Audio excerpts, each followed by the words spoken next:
Hello everyone, welcome to Bilaspur IAS academy. और इस वाले लेक्चर में हम लोग आपका भारत का इतिहास, छत्तीसगढ़ पीएससी, इसके प्रीलिम्स, मेंस और साथ ही साथ आपको जहाँ पर भी इसका इस्तेमाल हो, अगर प्रीलिम्स और मेंस के साथ साथ आप कोई भी छत्तीसगढ़ में एग्ज़ाम देते हैं, व्यापम का देते हैं या किसी का भी, तो भारत का इतिहास एक बहुत बड़ा रोल प्ले करता है। ठीक है, साथ ही साथ आप कोई से भी, चाहे आप नेशनल लेवल का भी कोई एग्ज़ाम दें या आप स्टेट लेवल का दें, दोनों में आपको भारत का इतिहास बहुत ज़्यादा इंपॉर्टेंट है। पर हम लोग स्पेशली छत्तीसगढ़ पीएससी का जो सिलेबस है उसको पकड़कर इसकी पढ़ाई करेंगे।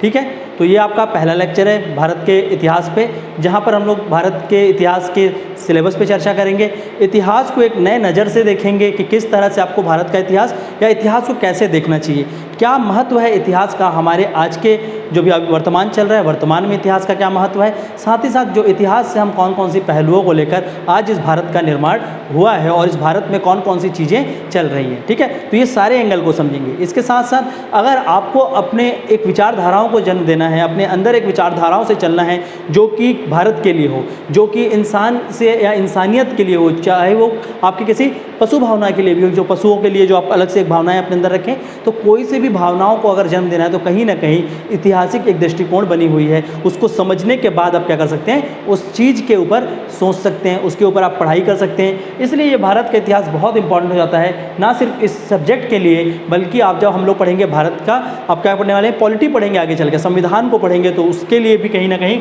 उसका आधारभूत कहाँ पर था, भारत के इतिहास में ही था। ठीक है, तो सीजीपीएससी भारत का इतिहास बहुत इंपॉर्टेंट है। अगर हम लोग इसकी बात करें तो प्रीलिम्स में लगभग इसमें से 6 से 7 क्वेश्चन, और अगर हम लोग फिलॉसफी भी इसमें जोड़ दें जो कि आपका दर्शन है, क्योंकि दर्शन भी भारत के इतिहास में ही छुपा हुआ है। ठीक है, तो अगर उस दर्शन को जोड़कर अगर इसको देखेंगे तो लगभग 11 क्वेश्चन हो जाते हैं, दर्शन को हटा देंगे तो लगभग 6 से 7 क्वेश्चन पूछे जाते हैं। ठीक है, तो प्रीलिम्स में अगर हम लोग इसको दर्शन के साथ देखेंगे, क्योंकि जब मैं पढ़ाता हूँ तो इसमें भारतीय दर्शन के जो पहलू हैं उसमें से बहुत सारी चीज़ों को इसमें लेकर चलता हूँ, खासकर प्रीलिम्स के लिए। मेंस के लिए हम दर्शन को अलग से पढ़ते हैं, पर प्रीलिम्स के लिए जो दर्शन का रिक्वायर्ड है यहाँ पर, उसको हम भारत के इतिहास के साथ पढ़ते हैं। ठीक है, तो भारत के इतिहास में अगर प्रीलिम्स को देखेंगे तो 6 से 7 क्वेश्चन आपका छत्तीसगढ़ पीएससी की बात करें। ठीक है, और अगर हम लोग इसको मेंस पे देखें और अगर इसके साथ हम लोग दर्शन जोड़ दिए तो 4 क्वेश्चन दर्शन का। ठीक है, तो लगभग 11 क्वेश्चन आपका क्या होगा, प्रीलिम्स में पूछे जाते हैं दर्शन मिलाकर। और अगर हम लोग इसी को मेंस में देखेंगे तो सीधा ये क्या है, 75 मार्क्स का एक पेपर है। ठीक है, और आपका कहाँ पर है ये, तो अगर पेपर 3 में आपका दिखेगा भारत का इतिहास। ठीक है, तो 75 मार्क्स मेंस में बहुत इंपॉर्टेंट है, और साथ ही साथ अगर प्रीलिम्स को देखेंगे तो वहाँ भी इसका वेटेज काफ़ी अच्छा है। ठीक है, तो प्लीज़ यहाँ से जब भी अब जैसे भी लेक्चर चलेगा तो लेक्चर को जिस तरह से मैं बताता चलूँगा आप लोगों को, उस तरह से भारत के इतिहास की तैयारी साथ ही साथ आप लोग करते चलेंगे। ठीक है, बिलासपुर आईएएस एकेडमी की तरफ से हम लोगों ने आपका ऑलरेडी बैचेस स्टार्ट कर रखे हैं लॉन्ग टर्म कोर्सेज़ के लिए, तो उसके रिगार्डिंग मैं ये बोलूँगा कि उसका ये डेमो लेक्चर है, जहाँ पर आज हम लोग एक नया सेशन स्टार्ट कर रहे हैं इंडियन हिस्ट्री के साथ। ठीक है, तो ये डेमो लेक्चर है, इसका ये पहला लेक्चर है, और यहाँ से आप लोग ये कर सकते हैं कि जिनको भी रजिस्टर करना हो, फिर हमारे साथ जुड़ना हो, वो नीचे हुए जो भी डिस्क्रिप्शन में दिया हुआ डिटेल, उस डिटेल्स से आप हमको फॉलो कर सकते हैं। ऑलरेडी बहुत सारे लोगों के पास हमारा नंबर्स है। ठीक है, तो हम डिस्क्रिप्शन बॉक्स में डिटेल दे देंगे, तो डिटेल से अगर आप किसी को भी एडमिशन लेना होगा तो वो आप बिल्कुल आकर हमारे साथ जुड़ सकते हैं। ठीक है, चलिए बात करते हैं हम लोग भारत के इतिहास और उसकी जो डेमो लेक्चर जो हम प्रिपेयर कर रहे हैं उसके लिए। ठीक है, तो भारत का इतिहास छत्तीसगढ़ के पर्सपेक्टिव से पढ़ना है। सबसे पहली बात तो इसको हम लोग छत्तीसगढ़ पीएससी, ठीक है, जो सीजीपीएससी का एग्ज़ाम है उसके सिलेबस के आधार पे देखेंगे, सीजीपीएससी एग्ज़ाम के हिसाब से इसको देखेंगे कि वहाँ पर आपको आपका भारत के इतिहास में क्या क्या पढ़ना है और उसकी डिमांड कैसी है। एक चीज़ ये है। ठीक है, और साथ ही साथ कोई और भी एग्ज़ाम आप देते हैं तो इसकी आपको ज़रूरत पड़ती है। पर सिलेबस में घुसने से पहले थोड़ी से इतिहास पे चर्चा करते हैं। ये इतिहास है तो है क्या, किस चीज़ को आप इतिहास बोलते हैं। ठीक है, तो कहीं कहीं पर हम लोग देखा है तो कुछ लोग बोलेंगे इतिहास क्या है, इतिहास कहानी है, एक स्टोरी है। ठीक है, इतिहास क्या है, एक कहानी है, एक स्टोरी है, कई लोग ये बोलते हैं। कुछ लोग क्या बोलते हैं, किसी भी जगह पे क्या हो रहा है, बदलाव को समझाता है जो वो क्या है, आपका इतिहास है। तो क्या कहानी सिर्फ है एक इतिहास, या बदलाव को बताने वाला है इतिहास है? नहीं, इतिहास क्या है, ना केवल एक कहानी, पर उस कहानी के साथ कुछ हमको क्या देता है, वो वहाँ से मैसेज देता है। ठीक है, अब आपको तो कहानी के साथ साथ वो क्या दे रहा है, आपको मैसेज भी देगा। ठीक है। और किस तरह के मैसेज देगा? वो दोनों तरह के मैसेज देगा कि आप अपने कल के लिए कैसे तैयार हो सकते हैं, आज अपने वर्तमान को आप कैसे देख सकते हैं। इतिहास में ऐसे बहुत सारे एग्जाम्पल मिलेंगे, ऐसा बहुत सारा चीज़ मिलेगा जो आपकी पर्सनालिटी से लेकर आपको हर एक चीज़ में हेल्प करेगा, ठीक है। देश को समझने में ही नहीं, सिर्फ आपके व्यक्तित्व जीवन को समझने में, अपने आप को समझने में भी हेल्प करेगा, क्योंकि इतिहास में ही कहीं ना कहीं हम क्या देख रहे हैं, थोड़े से दर्शन के भी हिस्से देख रहे हैं। तो अपने आप को भी समझने में ये इतिहास हेल्प करता है, ठीक है। तो इसी इतिहास को लेकर सबसे पहली बार, ये इतिहास जो है, इस इतिहास में सबसे पहली बार एक किताब लिखी गई जिसका नाम था हिस्टोरिया। क्या नाम था? हिस्ट्री से आया वर्ड हिस्टोरिया। हिस्टोरिया किताब लिखी गई और उस हिस्टोरिया किताब को किसने लिखा था? हेरोडोटस ने लिखा था। हिस्टोरिया किताब को किसने लिखा? हेरोडोटस में। और उन्हीं हेरोडोटस को क्या बोलता है, क्या बोला जाता है? वो क्या है आपके, अगर इतिहास एज अ सब्जेक्ट बोलेंगे तो फादर ऑफ हिस्ट्री, ठीक है। इतिहास के पितामह को बोला जाए तो वो कौन है? हेरोडोटस। और हेरोडोटस की किताब का नाम क्या था? हिस्टोरिया। सीजीपीएससी नहीं पूछेगा इस चीज़ को, पर किसी भी सब्जेक्ट को पढ़ते हैं तो थोड़ा सा हमको इसके बेसिक को जानना चाहिए। और ये खासकर आपके एग्जाम में इंपॉर्टेंट हो जाता है, जब आप व्यापम वगैरह देते हो कभी कभी पूछ लेते हैं इस सब चीज़ों को भी, ठीक है। तो वो तो आपका एक इतिहास की, इतिहास को हमको किस तरह से पढ़ना चाहिए और इतिहास में आप एक्चुअल में कहाँ से वो आया, ठीक है। तो इतिहास किसने दिया? हिस्टोरिया नाम की बुक लिखी थी किन्होंने? हेरोडोटस ने। वहाँ से हम लोग इतिहास की पढ़ाई की है पहली बार।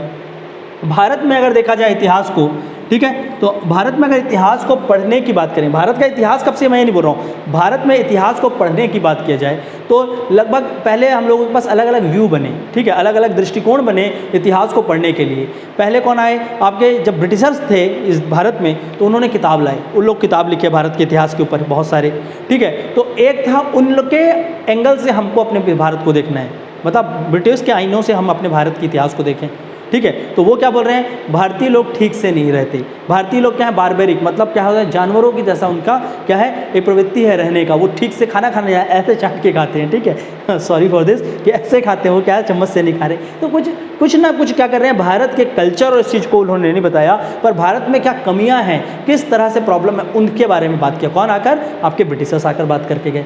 बाद में ब्रिटिशर्स के साथ जब हम लोगों का क्या हुआ, राष्ट्रीय आंदोलन चला, तब हमारे जो भी राइटर्स थे, जो भी लीडर्स थे, खासकर स्वामी विवेकानंद की बात करें, ठीक है, तो ये सारे लोग आए और अपने भारत की दृष्टिकोण को सबके सामने रखा और बताया कि हमारा भारत सिर्फ ऐसे करके चाट के खाने वालों में से नहीं है, भारत में बहुत सारी चीज़ें हैं, ठीक है। भारत की विविधताओं के बारे में बात किया, उन्होंने विविधताओं का वर्णन किया कि बताया कि भारत ही वो देश था जिसने क्या किया, सबसे पहली बार आपको शून्य दिया, ठीक है। भारत ही वो देश था जहाँ पर मैथमेटिक्स, जहाँ पर योग और अलग अलग जितने भी चीज़ें हैं सबका जन्म हुआ, ठीक है। और भारत के ऐतिहासिक दृष्टिकोण से भारत को पूरा का पूरा समझाया और वहाँ से हमारे हिस्ट्री का अपना क्या किया, एक राष्ट्रीय भाव से इतिहास को पढ़ना शुरू किया। तो दो भाव थे, एक क्या था जो ब्रिटिश के समय का था और एक हमारा राष्ट्रीय भाव से पढ़ना, ठीक है। बट यहाँ पर राष्ट्रीय भाव से पढ़ना बताइए ना कि राष्ट्रीयता के नेशनलिस्ट, जो एंटी नेशनलिस्ट और डी नेशनलिस्ट दूसरे, ये नहीं था। अपने भारत की सही दृष्टिकोण देकर एक क्या किया गया, बुक लिखाया जा रहा था और भारत को पढ़ाया जा रहा था, ठीक है। तो इन्हीं सब को पढ़ते हुए एक बहुत ही एग्ज़ाम का जो सिलेबस उसको मैं डिटेल करूँगा, लेकिन पहले सोचते हैं कि इन्हीं सब इतिहास को देखते हुए एक बहुत ही प्रसिद्ध क्या हुए, अगर देखा जाएंगे तो भारत में एक बहुत ही प्रसिद्ध लेखक थे, उनका नाम क्या था, इकबाल था। और इकबाल ने आकर कहा कि भारत क्या है, सारे जहाँ से अच्छा हिंदुस्तान हमारा, ठीक है, कि भारत क्या है, सारे जहाँ से अच्छा है। और उसी को अगर आप लोग आगे पढ़ते तो वहाँ पर क्या बोला था कि मिट गई सारी हस्ती ना मिटा गुलिस्ता हमारा, ठीक है। तो भारत क्या है, एक गुलिस्ता की तरह है और जहाँ पर सारी की सारी उसके साथ, जब आपका भारत का इतिहास का शुरुआत कहाँ से देख रहे हैं हम लोग, सिंधु घाटी सभ्यता। तो सिंधु घाटी सभ्यता रह गई, पर सिंधु घाटी सभ्यता के साथ रहने वाली और भी जो सभ्यता थी वो क्या हो गया, उनका विनाश हो गया। जैसे मेसोपोटामियन था, सुमेरियन था, तो ये सब खत्म हो गया। लेकिन सिंधु घाटी सभ्यता में जो उस समय भारत में था वो आज के भारत में भी देखने को मिलता है। उस समय जो बर्तन और अपना जो भी खाना था, अन्नगार वगैरह, तो उसको रखने के लिए जो पॉटरी का इस्तेमाल करते थे, वही मृत भांड और पॉटरी का इस्तेमाल आज भी करते हैं, ठीक है। तो कहीं ना कहीं हम लोगों ने क्या किया, हमारे भारत में सबसे बड़ी ये चीज़ थी कि उसने क्या किया, जो भी आता गया भारत ने सबको अपने अंदर समायोजित कर लिया, अपने अंदर उसको रख लिया। बजाय बाकी समय क्या था, जैसे चेंजेस होता था तो वो पूरा बदल जाता था, पर भारत ने चेंज को एक्सेप्ट करते हुए सब चीज़ को अपने अंदर समा दिया। और सबको समाने के कारण ही क्या हुआ, भारत में अनेकता और वहाँ पर क्या देखने को मिला, विविधता देखने को मिली। और ये विविधता को देखते हुए किसने कहा, आपके इकबाल ने कहा सारे जहाँ से अच्छा है हिंदुस्तान हमारा, ठीक है। और उन्होंने क्या बोल रहे हैं, ये गुलिस्ता हमारा। गुलिस्ता क्यों बोला, क्योंकि इस विविधताओं को देखते हुए कि उस गुलिस्ता में अनेक विविधता हैं और उस विविधताओं से हमें इतिहास को देखना चाहिए, ना कि सिर्फ राजाओं की कहानी पढ़ ली और कुछ चीज़ों को पढ़ लिया, ठीक है। तो इतिहास क्या है, इतिहास जो इंडिया की है वो क्या है, बहुत विविध है। और विविध कैसी है, सांस्कृतिक आधार पे, ठीक है। भारत की संस्कृति, कल्चर के बारे में बात करेंगे तो भारत की संस्कृति और भारत की जो संस्कृति है वो क्या हो रहा है, पाश्चात्य से लेकर आज तक बहुत ही क्या है, आपकी आधुनिक संस्कृति भी है और साथ साथ पाश्चात्य संस्कृति, और दोनों को मिलाकर भारत की संस्कृति अपने आप में एक अलग तरह का संस्कृति है, ठीक है। और भारत की सांस्कृतिक दृष्टिकोण से जो कल्चर है, इतिहास खाली ये नहीं है कि स्टोरी पढ़ा दिया हमने, कल्चर को अगर आपको किसी ने नहीं समझाया तो वो हिस्ट्री नहीं पढ़ाता आपको, ये आप मान के चलिए कि वो हिस्ट्री में कुछ भी बात करके चला गया, क्योंकि भारत की हिस्ट्री मतलब भारत का कल्चर है, ठीक है। बाकी तो राजाओं की कहानी पढ़ेंगे, एग्जाम में आता है वो भी देखेंगे, पर कल्चर भी बहुत इंपॉर्टेंट है, ठीक है। तो भारत का अगर कल्चर और संस्कृति को देखेंगे तो संस्कृति का एक सबसे बड़ा पार्ट है धर्म, ठीक है। क्या है, धर्म। और इस धर्म के आधार पे अगर धर्म को देखे जाए और भारत के इतिहास को समझा जाए, ठीक है, तो किस तरह से आपके क्या हो रहा है, पूरा का पूरा धर्म बना। और भारत में ये जो धर्म को जब हम पढ़ेंगे और इसी के साथ साथ क्या पढ़ते हैं, धर्म के साथ साथ ही हम लोग पढ़ते हैं दर्शन को, ठीक है। और यहाँ से हमारे CGPSC 4 से 5 क्वेश्चन उठाता है, ठीक है। तो धर्म और दर्शन को देखेंगे और एक बहुत ही फेमस बोला जाता है कि क्या करता है, इतिहास अपने आप को दोहराता है, ठीक है। इतिहास अपने आप को दोहराता है, कैसे, तो उसका एक बहुत बड़ा एग्जाम्पल इस धर्म को ही देखिए। शुरू में क्या हुआ भारत में, सबसे पहले वैदिक दर्शन से अगर बात करें, ठीक है, तो वैदिक दर्शन, ठीक है, भारत में क्या हुआ, वैदिक दर्शन। और वैदिक दर्शन के साथ साथ यहाँ पर क्या हुआ, ब्राह्मणों का क्या हुआ, बिल्कुल, और हम लोग का हिंदुज़म बहुत अच्छे से एक अच्छे रूप में आके विकसित हुआ। भारत में हिंदुज़म यहाँ पर विकसित हुआ और वैदिक दर्शन के साथ साथ, ठीक है। तो पर वैदिक में धीरे धीरे हम जाके हिंदुज़म नहीं बोल के हम क्या बोल सकते हैं, हिंदुज़म से पहले और आपका जो पाश्चात्य है, सनातन धर्म है, सनातन धर्म वगैरह के स्टार्ट यहाँ से हो रहा है, आपका वैदिक दर्शन हो रही है। और वैदिक दर्शन के बाद देखेंगे तो भारत में जब यहाँ पर क्या हुआ, वैदिक दर्शन और धीरे धीरे करके ब्राह्मण थे जो, तो ब्राह्मणों का क्या हुआ, जब एकदम डोमिनेंस बढ़ गया, सबके ऊपर ब्राह्मण का डोमिनेंस बढ़ गया, तो उसके विरोध हुआ। और विरोध जब हुआ भारत में तो क्या हुआ, फिर वो क्या करेंगे, जब भी किसी इंसान को कोई पसंद नहीं आएगा, विरोध करेगा, तो वो किसी ऐसे के पास खोजेगा जो उनको एक नया राह दिखाए। और इसी को देखते हुए एक नया राह दिखाया कि इन्होंने वहाँ पर आए आपके भारत में वैदिक के अंत में क्या हुआ था, उपनिषद, और उपनिषद से 7 दर्शन आया, ठीक है। तो क्या है आपका शाद दर्शन।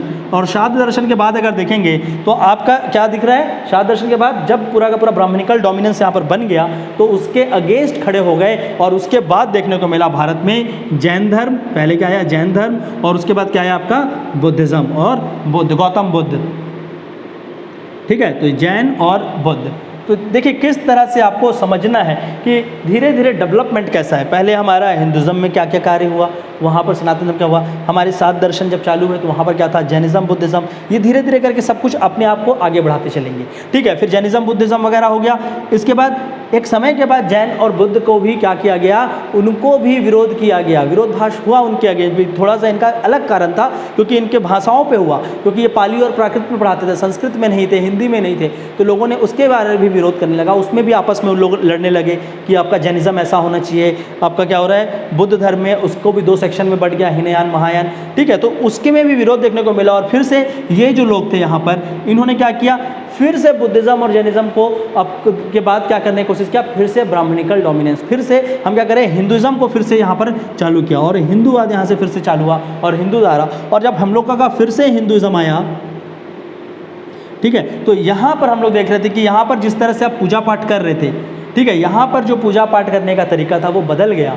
यहाँ पर अब पूजे पाठ को हमने क्या किया, थोड़ा आसान कर दिया। यहाँ पर हम अवतारवाद की बात करते हैं, जहाँ पर विष्णु का अवतार आ गया, शिव का अवतार आ गया, शैविज़्म और विष्णुइज़्म ये फैल गया भारत में, ठीक है। यहाँ पर हम लोग अलग अलग विष्णु के और उनके अवतार की बात करने लगे, शिव और शिव के अवतार की बारे में बात करने लगे, ठीक है। और इसी के साथ साथ पुराण का निर्माण हुआ। पहले हम लोग क्या कर रहे थे, वैदिक थे, अब हम लोग क्या हो गए, पौराणिक कथाओं पर विश्वास कर पौराणिक धर्म का जन्म हुआ, ठीक है। तो इसके बाद फिर इन लोगों का जब ये सब चालू हुआ तो यहीं से क्या होगा, धीरे धीरे लोग इसमें और ज़्यादा घुसते गए और फिर उसका भी एक विरोधाभास होगा, ठीक है। और जहाँ से फिर से हम कहाँ जाएंगे, समाज के उत्थान की ओर आगे बढ़ेंगे। और फिर अगर देखेंगे तो यहाँ पर इसके बाद फिर क्या चालू हुआ भारत में, भक्ति धारा और सूफी धारा, ठीक है। तो क्या आ गया आपका, भक्ति धारा और सूफी धारा,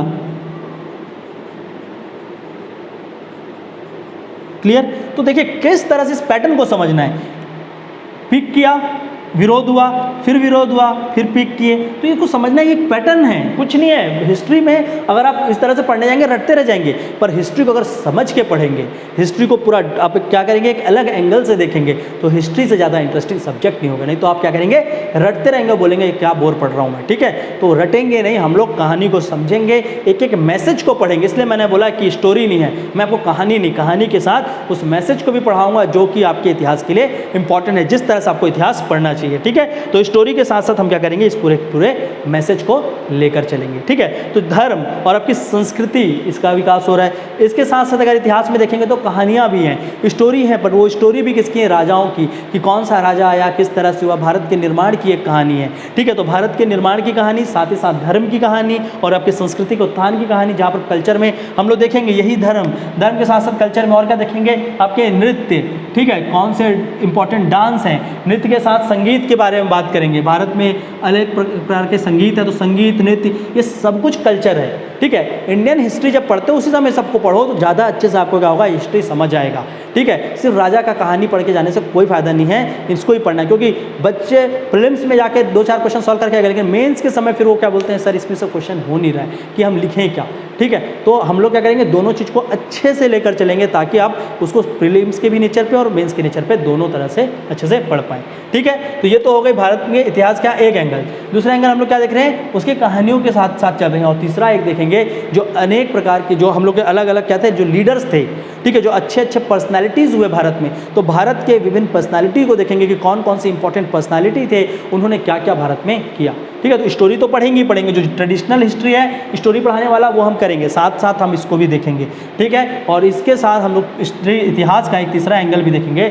जहाँ पर जो भी इंपॉर्टेंट पर्सनालिटी थे भारत के, जो लोग थे जिन्होंने भारत को अलग अलग पहचान दिलाया, उन लोगों के बारे में चर्चा करेंगे। अगर हम लोग इतिहास के दृष्टिकोण से देखेंगे तो देखिए इतिहास अपने आप को दोहराता है, और इतिहास में एग्जाम्पल वही सेट करते हैं। देखिए बहुत सारे इतिहास अपने आप को बताएगा कि किस तरह से लोग आए और किस तरह से इतिहास आपका आगे चला। अगर भारतीय इतिहास को देखेंगे तो भारत के इतिहास को हम लोग 3 काल में इसको विभाजन करते हैं, ठीक है। अगर उसका 3 काल विभाजन देखेंगे तो वो काल विभाजन क्या क्या होता है आपका, प्राचीन भारत, ठीक है, प्राचीन भारत, प्राचीन के बाद आएगा आपका मध्यकालीन भारत और मध्य भारत, ठीक है, मध्यकालीन भारत, और एक है आपका आधुनिक भारत, ठीक है। तो अगर हम लोग इन तीनों भारत में देखें तो इन तीनों भारत में अगर हम लोग कुछ लोगों को पहचानने की कोशिश करें, ठीक है, तो प्राचीन भारत में अगर मैं बात करूं किसी एक राजा की, जो सबसे क्या था आपका अच्छा राजा, या बोल सकते हैं सबसे इंपॉर्टेंट किंग कौन था भारत का प्राचीन में, या सबसे पावरफुल कौन था, सबसे अच्छे मैसेज किसने दिए, तो वो कौन था, अशोक, ठीक है।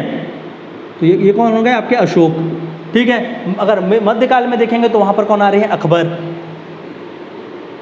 ठीक है। और अगर आधुनिक भारत में देखेंगे तो वो कौन सा व्यक्तित्व था जिसको सबसे ज़्यादा सराहा गया, जिसको सबसे ज़्यादा मान सम्मान मिल रहा है, तो वो कौन है, गांधी, ठीक है। अभी मैं अगर बोल दूँ ना बाहर जाके ये चीज़ को, ये अकबर और गांधी तो जिस तरह से मूवमेंट बना रखा है भारत में अभी जो चल रहा है, फिर तो वो हाहाकार मचा देंगे कि ये क्या पढ़ा रहे हैं। पर सच्चाई तो यही है ना, अगर आप इतिहास की किताब को उठा देते हैं तो अभी बहुत ज़्यादा किसी पार्टी में जाकर पॉलिटिकल एंगल से नहीं पढ़ना है, क्लियर है। हमको जो किताब में लिखा है उसको पढ़ना है, आप एग्जाम के लिए प्रिपेयर कर रहे हैं, बाकी आप जाकर कहीं पर भी डिस्कशन करें, पांठेला में बैठ कर डिस्कशन करें, वो आपका अपना व्यक्तिगत है। बट क्लासरूम में जो पढ़ेंगे वो हम पढ़ेंगे इतिहास को, जो इतिहास की किताब में लिखा है उसके हिसाब से चलेंगे, बेवजह का यहाँ पर डिस्कशन नहीं लाएंगे, ठीक है। कोई बाकी ये नहीं बोलेगा कि सर क्या गांधी जी को भगत सिंह को क्या गांधी ने मरवाया था। अगर ये क्वेश्चन पूछना है तो जाकर भगत सिंह की ऑटोबायोग्राफी पढ़िए, भगवती चंद बोहरा ने लिखा है द फिलॉसफी ऑफ बॉम्ब, उसमें पढ़िए, उसमें भगत सिंह ने खुद क्या बोला है गांधी के बारे में, उस चीज़ को पढ़िए, उसके बाद आकर इस बारे में क्वेश्चन करिए कि क्या भगत सिंह को गांधी ने मरवाया है, ठीक है। ऐसे डिबेट्स रह जाते हैं, कहीं किसी की हिस्ट्री अच्छी नहीं होगी, हर किसी में कहीं ना कहीं एक डिबेट रह जाता है, वो छूट जाता है, पर उस चीज़ के पीछे हम लोग अपने आप को बर्बाद नहीं करेंगे। हम क्या करेंगे, एग्जाम के लिए पढ़ेंगे, ना कि हमको कहीं डिस्कशन करना है फालतू का, ठीक है। तो ये 3 के 3, ये तीनों क्यों महान हुए, क्यों अपने अपने काल में ये सर्वश्रेष्ठ हुए, क्योंकि ये तीनों ने क्या किया, शांति की स्थापना की।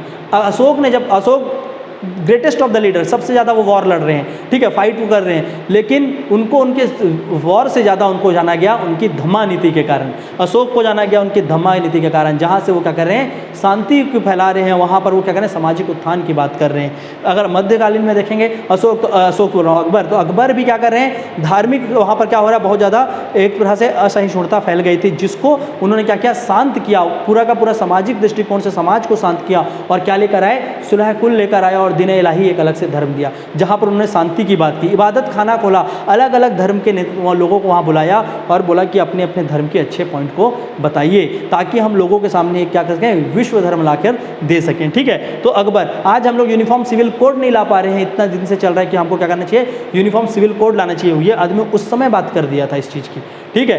भले कि आज वो बोलेंगे कि मध्यकाल में ये पढ़ाया जाता है, वो पढ़ाया जाता है, हटा दो, लेकिन अगर सही से एग्जाम्पल देखेंगे तो यहाँ दिखेगा, ठीक है। इसके बाद गांधी भी आए, तो उन्होंने भी क्या किया, हमको आज़ादी की लड़ाई लड़नी है, लड़नी क्या है, लड़ाई पर, लड़ाई लड़ेंगे शांति से, शांति का भावनाओं से हम क्या करेंगे, लड़ेंगे। इससे बड़ा क्या होगा कि लड़ना है वो भी शांति से, इस तरह का सोच किसी का नहीं हो सकता कि लड़ना है तो हमको तो मारना पीटना पड़ेगा, लेकिन नहीं, लड़ाई हम शांति से करेंगे। ये महानता थी महान नेताओं की, ठीक है। तो गांधी ने भी यहाँ पर क्या किया, अहिंसा, शांति और आपके सत्याग्रह से आंदोलन किया। और ये तो थे कुछ लीडर, और लीडर को अगर हटा के देखेंगे हम लोग, अगर दार्शनिक लोगों को देखेंगे तो यहाँ पर प्राचीन में सबसे बड़ा कौन दिखेगा आपको, गौतम बुद्ध दिखेंगे। अगर हम लोग मध्य में देख रहे हैं तो यहाँ पर हैं गुरु नानक देख रहे हैं, आप क्या देख रहे हैं, कबीर देख रहे हैं। और आधुनिक में देखेंगे तो जो भारत में जितने भी युवाओं को सबसे आगे लेकर आने वाले वहाँ पर दिखेंगे स्वामी विवेकानंद, ठीक है। तो कहीं ना कहीं ये सारे के सारे सेक्शन को देखना पड़ेगा, ठीक है। तो यहाँ से तो आपका जो जर्नल क्वेश्चन आता ही है, पर यहाँ से भी क्वेश्चन आता है, जैसे कि बुद्ध से पिछले बार देखिए इन दोनों को जोड़ दिया, यहाँ से और यहाँ से दोनों चीज़ों को जोड़ दिया, और क्या पूछा गया कि न्यो बुद्धिज़्म, ठीक है, नव बुद्धिज़्म को किसने दिया है, तो न्यू बुद्धिज्म किसने दिया है वो पूछा गया था, ठीक है। तो बुद्ध, और कोई सोचेगा भी कि नहीं आधुनिक काल में कोई आदमी आके नव बुद्धिज्म देगा, और वो कौन है, डॉक्टर भीमराव अंबेडकर, ठीक है। तो डॉक्टर भीमराव अंबेडकर उसका आंसर था। तो इस तरह के क्वेश्चन पूछे गए थे जिसके लिए थोड़ा सा आपको अंडरस्टैंडिंग चाहिए। तो नव बुद्धिज्म डॉक्टर अंबेडकर। एक क्वेश्चन पूछा गया क्रिप्टो बुद्धिस्ट किसको बोलते हैं, ठीक है। तो क्रिप्टो बुद्धिस्ट किसको बोलते थे, आपके शंकराचार्य को। तो ऐसे क्वेश्चन पूछे गए थे लास्ट ईयर, जो थोड़े से अगर आपको अंडरस्टैंडिंग हो, आपने रही भी रटा है उस चीज़ को, अंडरस्टैंडिंग होगा तो आप खुद उसको बना देंगे। क्यों क्रिप्टो बुद्धिस्ट बोला गया, क्योंकि शंकराचार्य ने, गौतम बुद्ध ने जिस तरह से अपने क्या किया, जो भी आपकी क्या थी, बुद्धिज्म को आगे दूर दूर तक फैलाया, तो वही चीज़ को समझते हुए शंकराचार्य ने हिंदुज्म को आगे बढ़ाने के लिए 4 मठ का निर्माण कराया। वो क्या किए, जैसे वहाँ पर क्या करते थे, बौद्ध भिक्षु को रखने के लिए विहार वगैरह बनाया जाता था, तो इन्होंने भी इस तरह से मठ बनाकर मठ का निर्माण कराना स्टार्ट कराया।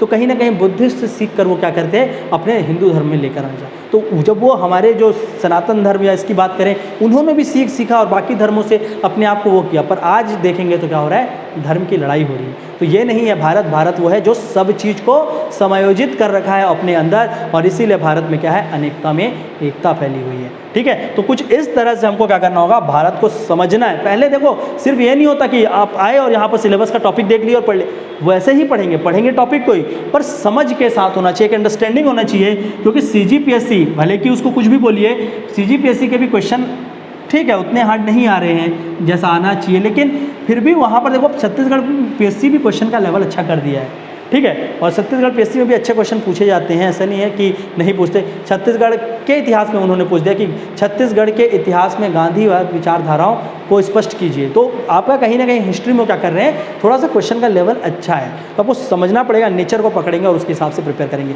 ऐसे तो क्वेश्चन देखने में आसान है, कोई भी बोल देगा ये तो आसान क्वेश्चन ही है, लेकिन उस क्वेश्चन में मार्क्स देखिए बच्चों के तो वहाँ पर कम आएंगे। क्यों, क्योंकि एग्जाम होना एक अलग चीज़ है, पेपर में आंसर आपको आना एक होता है कि क्वेश्चन में पूछा क्या गया है, क्या उस पर आप आंसर लिख पा रहे हैं। अगर वो नहीं लिख पा रहे तो आपका मार्क्स कटेगा, ठीक है। तो उस एग्जाम के पेपर के डिमांड के ऊपर हम लोगों को कैसे पूरा करना है उसको देखेंगे, ठीक है। तो CGPSC एग्जाम के हिसाब से हम लोग इतिहास को देखेंगे। तो हम लोग इसमें क्या देखते हैं, कालखंड देखते हैं पूरे के पूरे भारतीय इतिहास का, ठीक है। तो कालखंड के हिसाब से पहले देख लेते हैं कि भारतीय इतिहास को किस तरह से बांटा जाता है, क्या क्या है, ठीक है। आप लोग 2 शब्द के पास आते होंगे, एक है ईशा पूर्व और एक होता है ईस्वी, ठीक है। तो जब हम लोग इसको देखेंगे तो आपका 2 चीज़ देखने को यहाँ मिलेगा, एक होगा आपका ईस्वी और एक होगा ईशा पूर्व, ठीक है, क्लियर आपका। सॉरी, इसको ऐसा कर लेते हैं, ईशा पूर्व और ईस्वी, ठीक है। तो अक्सर डेट में कई बार होता है AD BC जो बोलते हैं ना, ठीक है। तो ईसा पूर्व इसको क्या बोल रहे हैं BC और इसको बोलते हैं AD, ठीक है। तो आपको याद रखना कि जब इसमें हम लोग डेट को देखेंगे तो यहाँ उल्टा होगा, और इसमें डेट देखेंगे तो नॉर्मल गिनते हैं, मतलब 5 के बाद 4, फिर 3, फिर 2, 1, फिर 0, फिर 1, 2, 3, 4, 5, कुछ इस तरह से चलता है। ठीक है, नंबरिंग। तो नंबरिंग में याद रखेंगे जब हम लोग ईसा पूर्व की बात कर रहे हैं तो हम क्या कर रहे हैं, पहले क्या होगा 5 आएगा, उसके बाद 4 आएगा, फिर 3 आएगा, फिर 2 आएगा, फिर 1 आएगा, और जब ईस्वी करेंगे तो ये नॉर्मल चलेगा। क्योंकि भारत का जो हम लोग क्या देखेंगे, प्राचीन इतिहास देखेंगे, तो प्राचीन इतिहास में हम लोग ईसा पूर्व से लेकर आप आगे बढ़ेंगे। ठीक है, और जब आपका गुप्त काल आएगा तब हम जाकर इसको क्रॉस करके आगे बढ़ जाएंगे। क्लियर है। तो इस चीज़ को देखना है कि किस तरह से आपका परिवर्तन हुआ है ईसा पूर्व से ईस्वी की ओर। ठीक है, तो इसको थोड़ा सा ध्यान रखेंगे। देखिए ये सब बेसिक है, कोई बताता नहीं है, मैं आपको बता रहा हूँ इसलिए ताकि एटलीस्ट इतिहास पढ़ें तो हर एक चीज़ को वहाँ पर देखें। ठीक है, और ईसा पूर्व ईस्वी और इसी के साथ साथ भारत में कुछ क्या हुए थे, अपने कैलेंडर हैं। ठीक है, हम लोग अगर कैलेंडर की बात करें तो भारत में आपका जो कैलेंडर है, एक है हमारा राष्ट्रीय कैलेंडर। ठीक है, भारत का जो राष्ट्रीय कैलेंडर है, नेशनल कैलेंडर ऑफ इंडिया, ठीक है, वो किस पे आधारित है, आपके शक संवत पे। ठीक है, या इस तरह से भी लिखते हैं शक संवत। क्लियर है। तो राष्ट्रीय कैलेंडर किस पे आपका, शक संवत पे है। ठीक है, और इसी तरह दूसरा कैलेंडर एक और है जो नॉर्मल इंग्लिश कैलेंडर यूज़ करते हैं, शक संवत मतलब आपका क्या आ रहा है, पहला मंथ, पहला महीना शक संवत, और जो राष्ट्रीय कैलेंडर है उसके हिसाब से क्या है, चैत्र।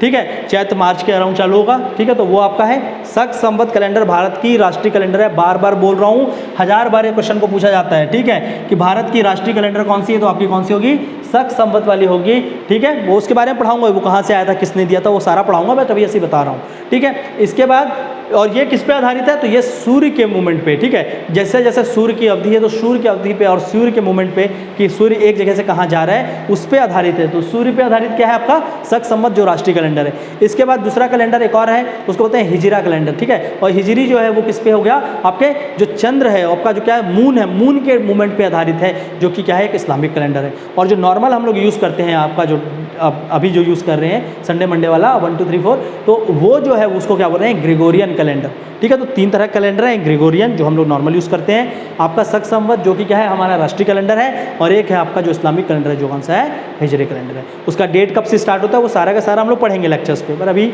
जनरली मैंने आपको बताया कि क्वेश्चन पूछे जाते हैं। ठीक है, तो ध्यान रखेंगे कुछ इन चीज़ों को। ठीक है, अब भारत के इतिहास देखेंगे तो इसके हम लोग तीनों कालखंड को में इसको विभाजित करते हैं और समझते हैं कि भारत का इतिहास किस तरह से हमको पढ़ना चाहिए। चलिए इसको मिटाते हैं और यहाँ पर अच्छे से सिलेबस को समझते हुए हम लोग भारत के इतिहास को देखते हैं। ठीक है, तो सिलेबस को भी यहाँ समझेंगे और साथ ही साथ अपने भारत के इतिहास को भी समझेंगे, क्योंकि देखिए ये लेक्चर आपको ऐसा लगेगा कि यहाँ पर तो ठीक है, लेकिन इस लेक्चर से आपको बहुत कुछ सीखना होगा। सीखना होगा मतलब कि पूरे की पूरे हिस्ट्री को समझना है कि कैसे आपस में जुड़े हुए हैं। ठीक है, चीज़ें कैसी जुड़ी हुई हैं और किस तरह से हमको इतिहास को पढ़ना चाहिए। ठीक है, अगर कालखंड को अच्छे से समझ गए, इस टाइमलाइन को अच्छे से समझ गए तो आपका इतिहास अपने आप आसान हो जाएगा। ठीक है, तो सबसे पहले क्या है आपका प्राचीन भारत। ठीक है, सॉरी आपका प्राचीन भारत है ना। ठीक है, प्राचीन के बाद हम लोग देखेंगे मध्यकालीन भारत। ठीक है, और तीसरा खंड जो होगा वो क्या होगा, आधुनिक भारत का। ठीक है, तो आपके ये 3 उस पर बांटा गया है, प्राचीन भारत। और प्राचीन भारत देखिए ऐसे कर देखेंगे, विश्व में पूरा का पूरा अगर वर्ल्ड हिस्ट्री के हिसाब से प्राचीन काल देखते हैं तो लगभग हम पढ़ते हैं 3 लाख। ठीक है, 3 लाख ईस्वी से पढ़ते हैं, मतलब आपका 3 लाख ईसा पूर्व से देखते हैं और उसके बाद धीरे धीरे उसको आगे बढ़ाते हैं। 3 लाख ईसा पूर्व से हम लोग पढ़ते हैं वर्ल्ड हिस्ट्री में। इंडियन हिस्ट्री में लेकिन हमको कहाँ पढ़ना है, 10,000 BC से। ठीक है, तो 10,000 ईसा पूर्व,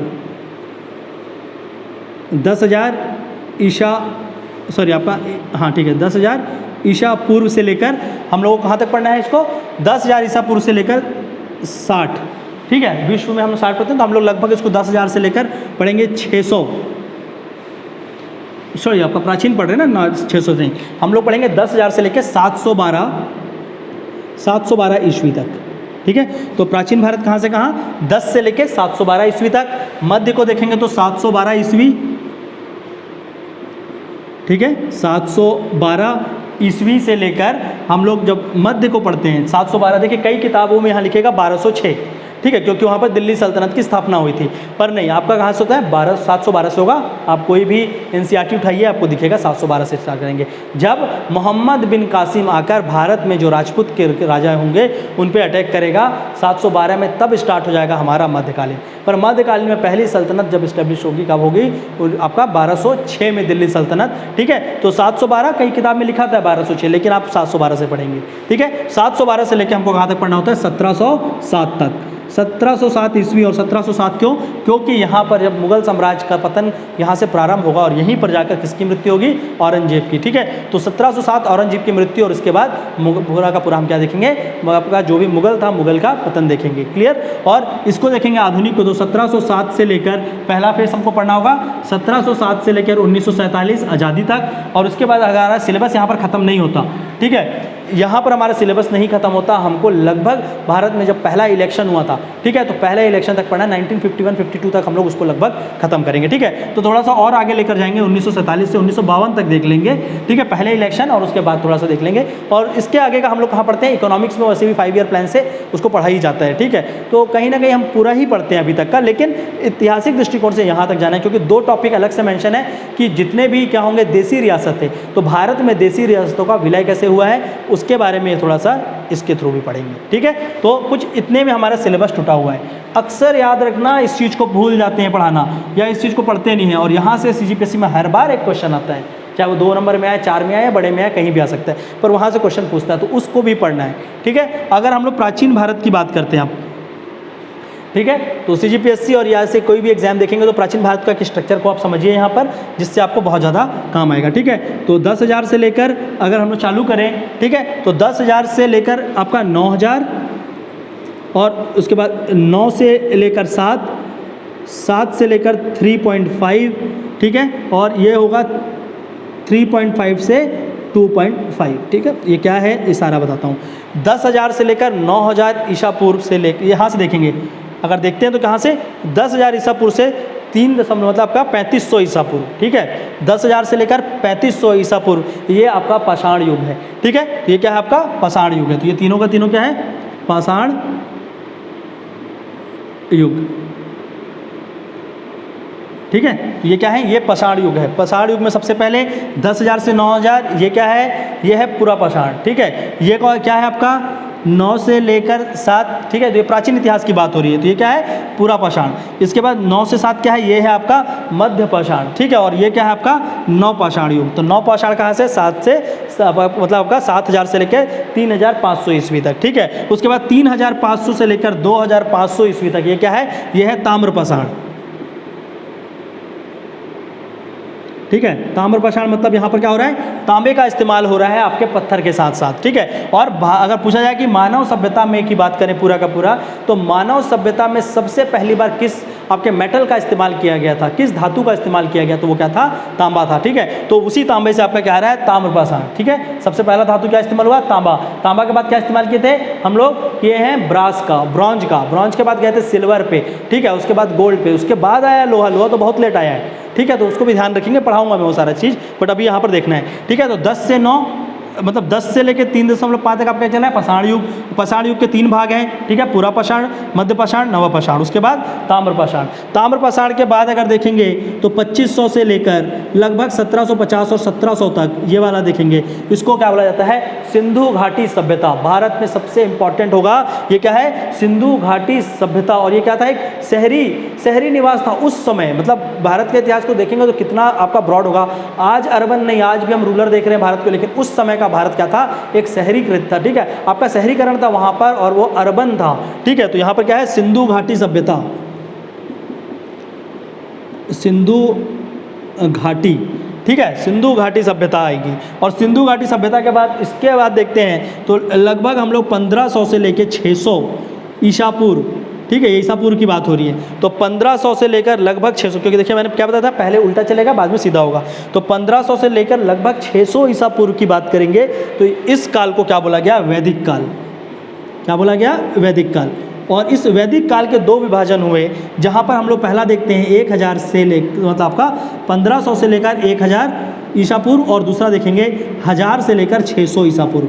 ठीक है, तो 1500 से 1000 ईसा पूर्व की बात करेंगे तो ये क्या है आपका, यहाँ पर वैदिक काल को दो में बांटा गया है। ठीक है, तो उत्तर वैदिक काल और आपका, ठीक है, तो ये जो बाद में आ रहा है क्या है वेदों के बाद, तो वैदिक काल, और ये क्या है आपका उत्तर वैदिक काल। ठीक है, और उसके बाद क्या होगा पोस्ट वैदिक एज बोलेंगे कि वैदिक के बाद जो चालू होती है, जबकि महाजनपद वगैरह को पढ़ते हैं। ठीक है, तो 600 के बाद ये पूरा का पूरा बदलेगा, और भारत में क्योंकि देखिए यहाँ पर इंसान को पता नहीं क्या करना है, वो धीरे धीरे अपने आप को विकसित कर रहा है। ठीक है, यहाँ पर कहीं जाकर भारत में ये जो ताम्रपाषाण के अंत में देखेंगे, ठीक है, तो यहाँ पर हम लोग देखेंगे कि कहीं ना कहीं लोग क्या करेंगे, एक सभ्यता चालू होगी और लोग कहीं पर बसेंगे और बस कर वहाँ पर रहना स्टार्ट करेंगे। ठीक है, अलग अलग सभ्यता का निर्माण होगा, जोरवे वगैरह जैसे कल्चर है वो बनेंगे। ठीक है, उसके बाद वो क्या होगा, एक सिंधु घाटी देखने को मिलेगी। तो पहले तो लोग क्या कर रहे हैं, अभी वो घूम रहे हैं। ठीक है, वो क्या कर रहे हैं, मेनली आखेट कर रहे हैं अपने आप को खाना खिलाने के लिए। ठीक है, वो कहीं एक जगह में स्थित नहीं हो, क्या कर रहे हैं, एक जगह से दूसरी जगह जा रहे हैं। फिर धीरे धीरे जब हम लोग यहाँ पर नवपाषाण देखेंगे तो कृषि का विकास होगा। कृषि का विकास होगा तो लोग वहाँ पर ठहरना शुरू करेंगे, उनका एक समाज बनेगा। ठीक है, कृषि का विकास होगा, कहीं पर रुकेंगे तो क्या होगा, आपस में रहना चालू करेंगे, एक समाज बनना स्टार्ट होगा, एक जगह पे वो क्या करेंगे, सेटलमेंट बना के रहना शुरू करेंगे। ठीक है, और धीरे धीरे इस चीज़ का विकास होगा। उसके बाद हम लोग सिंधु घाटी, फिर वैदिक में आए, जब वो साथ में रहने गए तो अपने नियम कानून बनाने लगे, पूजा पाठ के लिए देखने लगे, तो वैदिक धर्म का यहाँ पर जन्म हो गया और वैदिक चीज़ों को वो करने लगे। ठीक है, अब इसके बाद क्या हो रहा है, 600 ईसा पूर्व के आसपास देखेंगे इसको, जो पहला है 2500 से लेकर 1700 सिंधु घाटी, इसको क्या बोलते हैं, पहले शहरीकरण। भारत में पहला शहरीकरण ये है। इसके बाद देखेंगे कि ये वैदिक में देखेंगे तो ये क्या होगा, गिरेगा, खत्म होगा सिंधु घाटी, और फिर से क्या होगा, शहर से हम क्या होगा, ग्रामीण व्यवस्था चालू हो जाएगी भारत में। और इस ग्रामीण व्यवस्था में फिर से देखेंगे जब वैदिक सभ्यता होगी उसके बाद का समय, तो वहाँ पर धीरे धीरे क्या होगा, अलग अलग वस्तुओं का निर्माण करेंगे, बहुत सारी चीज़ें आएंगी, और धीरे धीरे हम लोग फिर से क्या होंगे, शहरीकरण की ओर मूव करेंगे। और भारत में क्या देखने को मिलेगा, द्वितीय शहरीकरण देखने को मिलेगा। ठीक है, तो भारत में 600 के अराउंड फिर से क्या होगा, द्वितीय शहरीकरण होगा, और इस समय जब चालू होगा तो यहाँ क्या पढ़ेंगे हम लोग, महाजनपद काल। ठीक है, यहाँ पर क्या बनेगा, महाजनपद। ध्यान रखिए सब चीज़ को, पाषाण, ताम्रपाषाण, सिंधु, वैदिक, फिर हम लोग जाएंगे जनपद पे, महाजनपद पे। ठीक है, और इसी महाजनपद के साथ साथ यहाँ पर, क्योंकि वैदिक के बाद मैंने क्या पता था, धर्म का उत्थान फिर से देखने को मिलेगा। यहाँ पर जो क्या होंगे, हिंदू, और यहाँ पर जो भी आपके ब्राह्मण्स थे, उसके बाद हम लोगों को क्या होगा, धर्म एक नया रूप पकड़ेगा, और एक नया रूप पकड़ेगा। और यहीं पर हम लोग देखेंगे कि जैन, ठीक है, थोड़ा सा पहले, महाजनपद से पहले हो जाता है स्टार्ट, लेकिन मैं यहाँ पर आपको पढ़ाऊंगा महाजनपद से पहले स्टार्ट हो जाता है। ठीक है, एक सारे टाइम फ्रेम के हिसाब से बस लेकर चल रहा हूँ कि कैसे उनको भी लाना है। ठीक है, तो जैनिज्म पढ़ेंगे, जैन और बुद्ध को पढ़ेंगे। ठीक है, तो क्या पढ़ेंगे, महाजनपद, जैन और बुद्ध, ये सारा का सारा आपका सिलेबस है। ठीक है, पाषाण युग, ताम्रपाषाण, सिंधु घाटी, वैदिक, जैन, बुद्ध और महाजनपद। ठीक है, इस महाजनपद में टोटल कितने थे, कुल 16 महाजनपद थे। और इन 16 महाजनपदों में जो लास्ट में एक महाजनपद सबसे ताकतवर हुआ और जो सबसे आगे आया वो कौन था, मगध। ठीक है, तो क्या आ गया, मगध। और मगध की कहानी देखेंगे, सिलेबस में अलग से लिखा है, मगध का उत्थान, किस तरह से मगध ने सारे के सारे को पीछे किया, हराया, और मगध डायनेस्टी बनी। तो मगध के बारे में पढ़ना है हमें, क्लियर है। तो देखिए सिलेबस को अच्छे से समझिए कि कौन कौन से टॉपिक पढ़ना है। ठीक है, तो मगध, और मगध से क्वेश्चन आपका लास्ट ईयर देखें तो आपका मेंस में तो क्वेश्चन यहाँ पर पूछा गया है मगध से। ठीक है, तो एक अक्सर मगध से क्वेश्चन वो वहाँ पर पूछते हैं, क्लियर। तो मगध को हम लोग अच्छे से पढ़ेंगे। और मगध को देखेंगे तो यहाँ पर अलग अलग क्या हुई थी, यहाँ पर डायनेस्टी थी, जो अलग अलग राजवंश ने राज किया, और जिसमें एक बहुत प्रमुख राजवंश जो सबसे अंत में आए वो कौन थे, नंदा। ठीक है, हर्यंक आए, शिशुनाग आए। ठीक है, बट लास्ट में आए कौन से, नंदा। और नंदा जब यहाँ पर आए तो उनका एक राजा था जिनका नाम क्या था, धनानंद। ठीक है, और वही धनानंद, ठीक है, जब धनानंद यहाँ पे राज कर रहे थे भारत में, कौन थे, धनानंद। ठीक है, तो भारत को थोड़ा सा यहाँ देखेंगे, क्लियर ये चीज़। तो जब यहाँ पर क्या थे, धनानंद थे, तो भारत में अगर इस तरह से समझेंगे तो ये समय पूरे विश्व में सबसे ज़्यादा प्रतापी जो राजा था, जो शासक था, वो कौन था, सिकंदर। और सिकंदर क्या कर रहा था, धीरे धीरे वो इस तरफ आगे बढ़ रहा था। ठीक है, इस पूरे जितने डॉट लगा रहा हूँ सबको क्या कर दिया था उसने, खून से बदल दिया था। सबको हरा के सिकंदर एक भी आपका युद्ध नहीं हारा था और सबको हराते हुए आगे बढ़ रहा था। ठीक है, कहाँ बढ़ रहा था, भारत की ओर। भारत का ये जो सबसे प्रमुख स्थल है। भारत के इतिहास में इसका बहुत ज़्यादा इंपॉर्टेंस है, क्योंकि ये स्थल कौन सा है आपका, नॉर्थ वेस्टर्न फ्रंटियर प्रोविंस, ठीक है, क्या है, उत्तर पश्चिमी फ्रंटियर जो है ये सबसे आपका इम्पॉर्टेंट है, क्योंकि भारत के इतिहास हमेशा यहाँ से बदली है। जिस राजा ने इसको सशक्त किया है उसने ज़्यादा समय तक राज्य किया है, जिसने इसको अपना क्या किया, वीक किया, वो राजा राज नहीं कर पाया।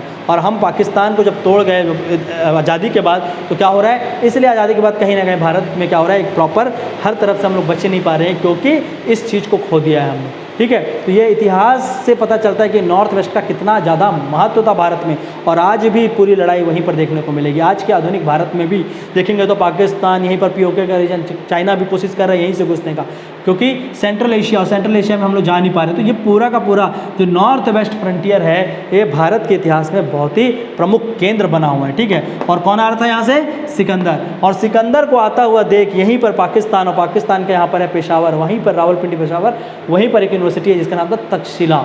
उस तक्षशिला वहाँ पर पढ़ने वाला एक बालक जो कौन थे, आपके चाणक्य। तो चाणक्य आते हैं और ये धनानंद को समझाते हैं कि हमारे वहाँ से क्या हो रहा है, बाहरी आक्रमण हो सकता है, ये आ रहा है, तो हमें सबको क्या होना चाहिए, एकत्रित होना चाहिए, एक साथ होना चाहिए, ताकि हम क्या कर सकें, इसके विरुद्ध हम लोग लड़ सकें। इस बात को धनानंद इनकार कर देता है, क्योंकि वो पढ़ाऊँगा मैं क्यों इनकार करता है, वो अपने आप को क्या समझते थे, बहुत बड़ा राजा हो गए थे। तो धनानंद इनकार कर देता है साफ साफ, और धनानंद के इस इनकार करने के कारण, और साथ ही साथ इनकार बस नहीं करता, उल्टा चाणक्य की वहाँ पर क्या करती है, बहुत ज़्यादा बेइज्जती कर देते हैं, और चाणक्य उस पर गुस्सा हो जाते हैं, अपने चुटिया खोल देते हैं, ठीक है, कहानी है। तो वो अपना चुटिया खोल देते हैं और बोलते हैं कि जब तक इसके क्या करने करूँगा, शासन को नहीं बदल दूंगा, तब तक मैं इसको वापस नहीं बांधूंगा। और यहाँ से मगध के बाद वो जाते हैं और एक छोटे से बालक को पकड़ते हैं, ट्रेनिंग देते हैं, और वो बालक को फाइनली वो आता है बालक बड़ा होकर, और इस मगध साम्राज्य को क्या करता है, ध्वस्त कर देता है, और यहाँ पर इसको बदल कर क्या बना देता है, मौर्य साम्राज्य, ठीक है। और क्या होता है, मौर्य साम्राज्य। और ये जो मौर्य है, इस मौर्य साम्राज्य की स्थापना कौन करते हैं, चंद्रगुप्त मौर्य, चाणक्य की मदद से। और ये किस तरह से करते हैं, क्या करते हैं, ये एक बहुत ही प्रसिद्ध किताब, ठीक है, पढ़ाऊंगा उसके बारे में, विशाखा दत्त ने लिखा है, ठीक है। तो उससे आपका राजतरंगिणी, ठीक है, राजतरंगिणी विशाखा दत्त की लिखी हुई किताब है, तो वहाँ बताया गया। और ये मौर्य साम्राज्य का स्थापना होता है, ठीक है। और मौर्य साम्राज्य की स्थापना होती है, और इसी समय चाणक्य अपनी एक बहुत ही प्रसिद्ध क्या पुस्तक जिसका नाम है अर्थशास्त्र को लिखते हैं, ठीक है। और अर्थशास्त्र को चाणक्य जब यहाँ पर देते हैं, तो वहाँ पर एक बहुत ही का फेमस थ्योरी बताया गया, जिसको बोला गया सप्तांग। वहाँ पर सप्तांग का सिद्धांत देते हैं, और सप्तांग के सिद्धांत से बताते हैं कि देश और राज्य को किस तरह से वहाँ पर कार्य करना चाहिए, किस तरह से आपका राजाओं को रहना चाहिए, कैसा प्रशासन को सुनिश्चित करना चाहिए। और भारत में कहीं ना कहीं जो आज का प्रशासन है, इस प्रशासन की दृष्टिकोण कब रखी गई थी, तब रखी गई थी, ना केवल प्रशासन की, और साथ ही साथ एक अखंड भारत और आपका भारतवर्ष के निर्माण की भी परिकल्पना किसकी थी, चाणक्य की थी, ठीक है। तो कौन होते हैं, मौर्य सम्राट चंद्रगुप्त मौर्य, उसके बाद बिंदुसार आते हैं, और उसके बाद उनका बेटा अशोक। और अशोक आपके विश्व के सबसे बड़े, अगर देखा जाए कि राजाओं में, तो अशोक का नाम शुमार होना चाहिए, ठीक है। और अशोक आते हैं, और अशोक आने के बाद देखिए आपका जो एक धर्म भारत में चालू हुआ था, जो आपका क्या था, बुद्ध। तो बुद्धिज़्म इस समय पूरे अपने पीक में था, सबसे ऊपर था, लेकिन यहीं से अशोक के बाद क्या होता है, बुद्धिज़्म को अशोक क्या करते हैं, विश्व के अलग अलग क्षेत्रों में भी ले जाने पे मदद कराते हैं, ठीक है। तो बुद्धिज़्म विश्व में हर जगह तो चला गया, चाइना चला गया, Cambodia, Laos, Vietnam, Myanmar, Thailand, सब जगह चला गया इधर, लेकिन जिस भारत में जन्मा था वहीं पर वो सिकुड़ कर रह गया, ठीक है। उसके पीछे कारण था कुछ, आपका क्या था, पहली बात तो बोलचाल की भाषा होनी चाहिए, वो प्राकृतिक और पाली में बोलते थे, पर ना तो संस्कृत था ना तो हिंदी था, जो कि समझना एक कठिन था। तो अलग अलग रीज़न है, आपस में बुद्धिज़्म में भी क्या हुआ, विभाजन हो गया, महायान और हीनयान में। तो वो सारे चीज़ों के कारण धीरे धीरे टूट गया, क्योंकि अशोक ही लास्ट थे जहाँ तक उन्होंने आपका बुद्धिज़्म को बनाए रखा था। उसके बाद हीनयान और महायान अलग हो गए थे, ठीक है। तो बुद्धिज़्म का भी पतन होने लगा भारत में, और जैसे इसका पतन होगा तो फिर से कौन आएंगे, फिर से भारत में अब फिर से क्या होगा, हिंदुज़्म और हिंदूवाद का जन्म होगा, ठीक है। तो मौर्य और मौर्य साम्राज्य का जब अशोक के बाद धीरे धीरे पतन होता है, ठीक है, यहाँ बुद्धिज़्म का पतन हो रहा है, यहाँ एक साम्राज्य का भी पतन हो रहा है, ठीक है। तो धीरे धीरे इससे बदलकर हम लोग कहाँ जाएंगे, हिंदू के देव, ठीक है। हिंदुज़म फिर से वापस आएगा भारत में। और यहाँ पर मौर्य के बाद धीरे धीरे छोटे मोटे आते हैं, जैसे शाक हो गए, प्रतिहार हो गए, मतलब पढ़ाऊंगा वो सारा मैं, कुषाण हो गए, शाक हो गए, इन लोगों के बारे में हमको पढ़ना, प्रतिहार नहीं, वो बाद में आते हैं, ठीक है। तो क्या हो गए, शाक हो गए, आपके कुषाण हो गए, ये सब सिलेबस में नहीं मेंशन है, ठीक है, बट हम लोग देख लेंगे थोड़ा थोड़ा, जो सिलेबस में मेंशन है मैं खाली उसको लिख रहा हूँ, ठीक है। तो आपका कुषाण वगैरह यहाँ पर आते हैं, बट हम लोग पढ़ेंगे हिस्ट्री के एंगल से कि कैसे आप कुषाण आए, कैसे शाक आए, आपका मौर्य का कैसे पतन हुआ, ठीक है। तो ये सारे यहाँ पर होंगे।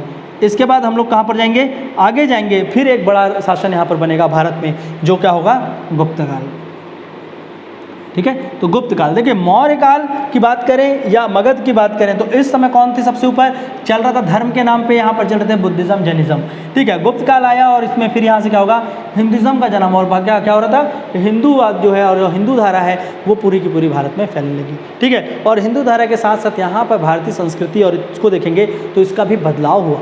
कैसे हुआ, देखिए यहाँ पर क्या था, बुद्धिज़्म थे, और बुद्ध ने अपने विस्तार के लिए क्या किया था, अलग अलग जगह पे बुद्ध के लिए हम लोगों ने क्या बनाया, स्तूप बनाए, चैत्य बनाए, विहार बनाए, ठीक है। तो क्या बना, स्तूप बना, चैत्य बना, विहार बना।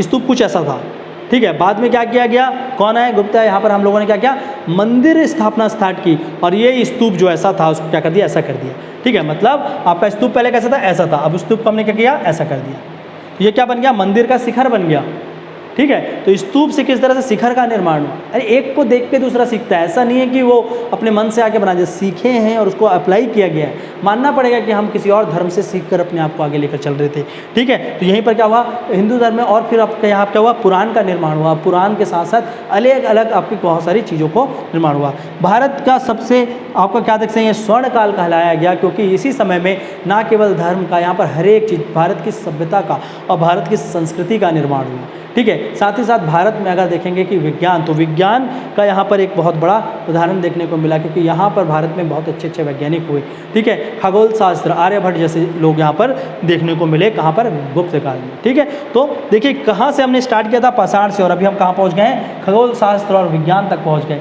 ठीक है। और इसके बाद जब गुप्त काल का पतन हुआ तो भारत के उत्तर भारत में क्या हुए, अलग अलग, जब ये गुप्त टूटा, ये गुप्त जब ये टूटा तो भारत में ऊपर पूरे के पूरे उत्तर भारत में अलग अलग, क्योंकि यहाँ पर हर्ष आएंगे, हर्षवर्धन डायनेस्टी बनेगा, ठीक है। यहाँ पर क्या होंगे, गुजरात के आसपास सोलंकी लोगों का राज होगा, राजपूत में राजपूत राजाओं का राज होगा। तो भारत में गुप्त काल के बाद क्या हुआ, अचानक से विभाजन शुरू हो गया, और छोटे छोटे क्षेत्र में भारत का पूरा क्या हुआ, गुप्त काल के बाद पतन होने लगा। तो इस तरफ देखेंगे तो सोलंकी राजा, यहाँ पर क्या हो रहे हैं, पूरे के पूरे राजपूत राजा आ गए, ठीक है। यहाँ पर बंगाल के पास पाला आ गए, तो अलग अलग चीज़ में टूट गया उत्तर भारत, ठीक है। बहुत सारे प्रतिहार आएंगे आपके, यहाँ पर क्या आएंगे, गुज्जर प्रतिहार, ठीक है। यहाँ पर क्या है, सोलंकी, यहाँ पर क्या है, पाल, ठीक है। और साथ ही साथ अगर दक्षिण भारत को इसी समय देखेंगे, ठीक है, तो अगर हम लोग दक्षिण भारत का इतिहास देखें शुरू से, तो पहले आएगा संगम, संगम एज आएगा, ठीक है, संगम काल।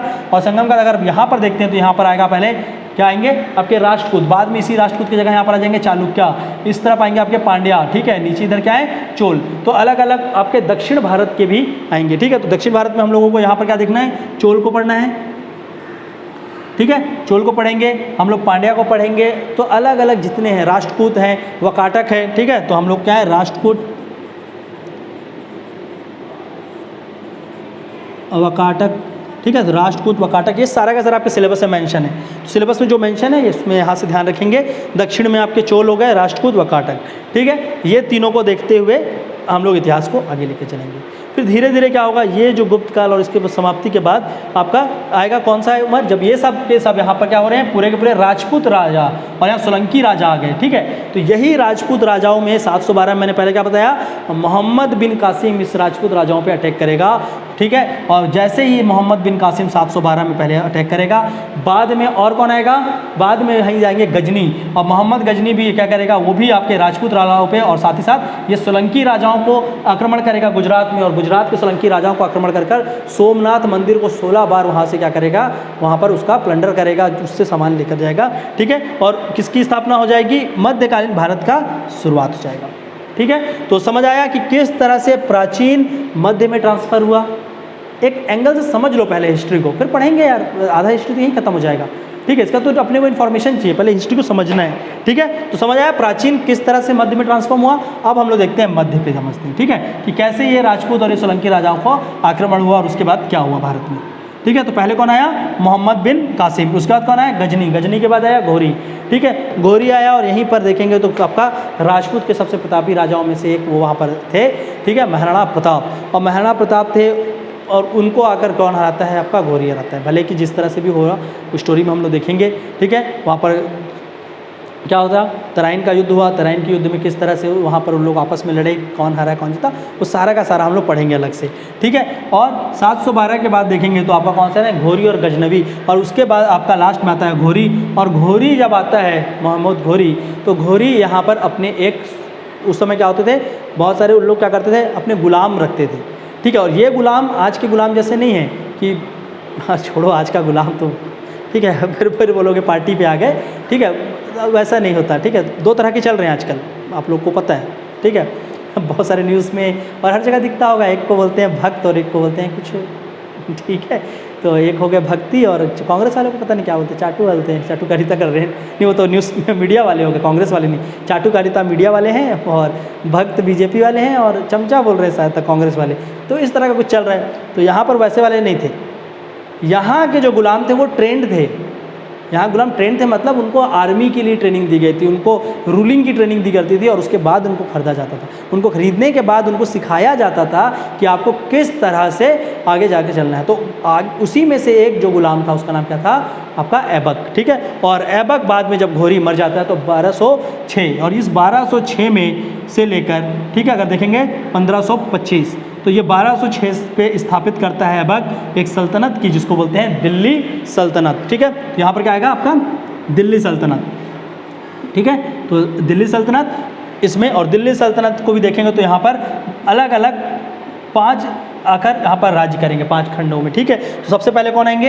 यहाँ पर गुलाम वंश आएगा कुतुबुद्दीन ऐबक के बाद। ठीक है, तो कुतुबुद्दीन ऐबक के द्वारा स्थापित क्या हो रहा है? गुलाम वंश। गुलाम वंश के बाद यहाँ पर आएगा आपका खिलजी वंश। ठीक है, खिलजी के बाद आएगा आपका तुगलक। तुगलक के बाद सैयद, और सैयद के बाद लोधी, और लोधी के अंत में होंगे इब्राहिम लोधी। और इब्राहिम लोधी के समय में क्या होगा? एक षड्यंत्र रचा जाएगा और षड्यंत्र के नाते आपका इब्राहिम लोधी के अगेंस्ट किसको लाया जाएगा? बाबर को। ठीक है, और बाबर आके इब्राहिम लोधी को 1525 याद रखेंगे। ठीक है, तो इस समय आता है और इब्राहिम लोधी को बाबर आके हरा देता है आपका किसमें? पानीपत के युद्ध में। ठीक है, और 1526 25 और 26 का जो काल है, ठीक है, 25 और 26 लास्ट में होता है। और यहाँ से आपका चालू हो जाता है भारत में मुगल। क्या हो जाता है? मुगल। तो उत्तर भारत में दिल्ली सल्तनत, फिर उसके बाद हम लोग क्या पढ़ेंगे? मुगल। ठीक है, और मुगल इसके बाद देखेंगे तो 1707 तक हम लोग इसके अंदर पढ़ते हैं। यह क्यों, यहाँ तक क्यों पढ़ते हैं? क्योंकि यहाँ पर औरंगजेब की मृत्यु हो जाती है। ठीक है, तो यहाँ पर पढ़ेंगे मुगल, और मुगल के बारे में पूरा का पूरा देखेंगे कि किस तरह से मुगल ने निर्माण किया, क्या क्या किया, और मुगल के समय में भारत की किस किस तरह से चेंजेस हुए। यहाँ पर भी हमारा अब क्या होगा? अभी हमने पहले देखा था क्या था? गुम्मद। गुम्मद क्या था? हम लोग देखे शिखर। अब शिखर, सॉरी गुम्मद नहीं, आपका क्या था? स्तूप, उसके बाद शिखर। अब इन दोनों को मिला के बना दिया गया गुम्मद। ठीक है, तो आपने क्या किया गया? इसी को पकड़ा, इसको ही पकड़ लिया, बोले हाँ ठीक है ये भी है और ये भी लगा दो, चलो। ठीक है, तो कहीं ना कहीं कुछ चेंजेस हैं कि आप क्या कर रहे हैं, धीरे धीरे चीज़ों को बदलते जा रहे हैं। वैसे तो ये पर्शिया से लाए थे, वहाँ से लेकर आए हैं बताने के लिए था, लेकिन यहीं पर चीज़ों को देखते हुए, ठीक है, उसको बदला गया और अपने कल्चर को बदला गया। अपने मंदिर निर्माण से अब हम लोग कहाँ गए? मस्जिद निर्माण की ओर। हम लोग कहाँ पर गए? अलग अलग किलों के निर्माण की ओर। बहुत प्रसिद्ध किले बने गए। ठीक है, ताजमहल जैसे चीज़ों को यहाँ पर बनाया गया। तो आपका भारत का 7 वंडर ऑफ द वर्ल्ड में आज तक गिन रहे ताजमहल को, तो उसको यहाँ पर रखा गया। ठीक है, तो हम लोग देखेंगे कि मुगल के समय में क्या क्या हुआ। और भारत में बहुत सारे मंदिर भी बने और एक से एक सुंदर सुंदर मंदिर बने थे। कब का? गुप्ता काल को देखेंगे। और चोल को देखेंगे तो चोलों ने आपके जैसे मदुरई का टेम्पल, अभी आप आज भी फोटो देख लेंगे, ब्लैक पगोडा बोलते हैं, शोर टेम्पल। शोर टेम्पल को देखिए, ठीक है, उसका विश्व का सबसे बड़ा विमान दिखेगा आपका मीनाक्षी टेम्पल पे, विश्व का सबसे बड़ा विमान। और आपका दूसरा क्या है? बृहदेश्वरा टेम्पल। ये माना जाता है कि उस टेम्पल पे सूरज की रोशनी से जब परछाई बनता है तो परछाई नीचे नहीं गिर पाता, उसका हाइट इतना ज़्यादा है। ठीक है, तो इस तरह के बेहतरीन मंदिरों के उदाहरण भी दिए गए। और साथ ही साथ जब मुगल और दिल्ली सल्तनत है तो उसी तरह बहुत अच्छे क्या बने? आपके मस्जिद भी बने गए और मस्जिद के साथ साथ बहुत अच्छे प्रसिद्ध किलों का भी निर्माण हुआ। ठीक है, अब वो गिराएंगे, ठीक है, वो बात अलग है कि अभी राम जन्मभूमि आप लोगों ने देखा होगा, अभी कृष्ण जन्मभूमि नया आया है। ठीक है, कल एफिडेविट डाला गया है कोर्ट में कि वृंदावन मथुरा पे आपका क्या है, वहाँ पर एक मस्जिद है, जो मस्जिद को बोला जा रहा है कि वहाँ पर उसी की अब पहले तो पता नहीं, आज तक तो मैं भी 2 बार हो आया वृंदावन, हम भी गए, तो हम लोगों को भी वृंदावन जब गए तो बताया गया कि वहाँ पर प्रॉपर मंदिर है, वो बताया गया कि वो जेल जैसा बताते हैं ना, कृष्ण का जन्म जेल में हो, तो सब बना हुआ है कि हाँ यहाँ पे हुआ था, सब कुछ अभी तक वहाँ पंडित ये बता रहे थे। अब कल का जो एफिडेविट वो बोला कि जो मस्जिद है जस्ट उसी के नीचे छुए थे, वो तो पुराना मंदिर में इतने से किसको पूजा करते, हम लोग का है कि मतलब बेवकूफ़ बना दिए क्या, घूमने गए थे, पैसा से भी लिए हम लोग से, वापस कर देना यार अगर इधर कोई और जीत दिया केस तो। ठीक है, तो राम जन्मभूमि का अब आया है नया मुद्दा, कृष्ण जन्मभूमि, न्यूज़ देखो मज़ा आएगा, उसके ऊपर भी चीज़ चलेगा। ठीक है, और मज़े लेने के लिए आधे घंटे देखना, एकदम ड्रग्स में नहीं कुछ जाना। मैं मस्जिद और मंदिर में जो भी कृष्ण जन्मभूमि की बात हो रही है उसकी बात कर रहा हूँ, रिया और सुशांत में नहीं जाना है। ठीक है, क्योंकि वो फालतू चीज़ें चल रही हैं और वो चलते रहेंगी। ठीक है, फिर यार रिपब्लिक भारत वाले तो नहीं देख रहे हैं देखो यार, मैं ऐसे ही बोल रहा हूँ। ठीक है, बच के। ठीक है, मुगल। अब मुगल के बाद हम लोग हिस्ट्री में आते हैं वापस। ठीक है, तो मुगल, तो आपको सिलेबस क्या बोल रहा है, उत्तर भारत में हम लोग क्या देख रहे हैं, सल्तनत और मुगल। इसी के साथ साथ इसी समय अगर हम लोग दक्षिण भारत को देखेंगे, ठीक है, तो मुगल और सल्तनत के साथ साथ तो दक्षिण भारत में इस समय कौन रहेगा, विजयनगर। ठीक है, तो विजयनगर साम्राज्य, और दक्षिण भारत में हमको देखना बहामनी।